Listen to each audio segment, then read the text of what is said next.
baba halina shida. Ila halina shida kabisa mzee wangu. Mimi nimekusikia na nimekuelewa nisema. Nitalifanyia kazi jambo lako sababu mimi napenda nafuata unapotaka wewe mzee wangu. Ya, basi hilo mzee mimi nitalifanyia kazi. Dada hakuna matatizo.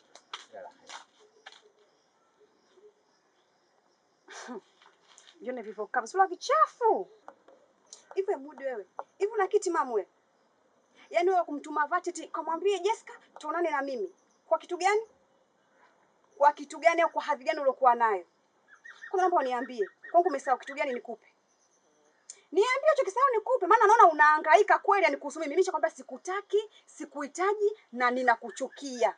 Katika hii dunia wewe ni namba hii moja mtu ambaye nakuchukia. Sikupendi, acha kunifuatilia katika maisha yangu.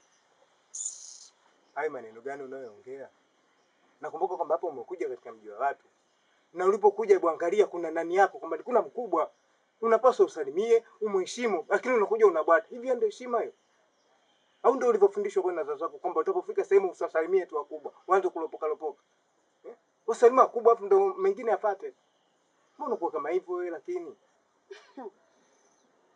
Eti unashinda kumsalimia mzee unampata ukimwamkia inatosha. Kwa hiyo imekuuma? Imekuuma? Hapo bado. Itakuuma na itakuuma tena. Mbwa wewe. Mzee ni haki kumfundisha adabu, hana adabu huyu. Mwanaume imani. Kama mimi ni baba yako. Acha. Utayaona haya na mengine mengi. Njoo teke kama unaniweza. Njoo muone vile. Vichai vikubwa. Njoo muone nikuonyesha.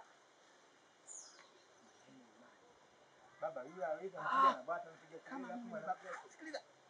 Kama mimi ni baba yako, nisikilize mimi. Mwanamume kuwa na imani. Nisikofuka Mungu utaipata. Na hapo bado. Mzee ungemwacha yule nifundishe adabu kwa sababu hana heshima.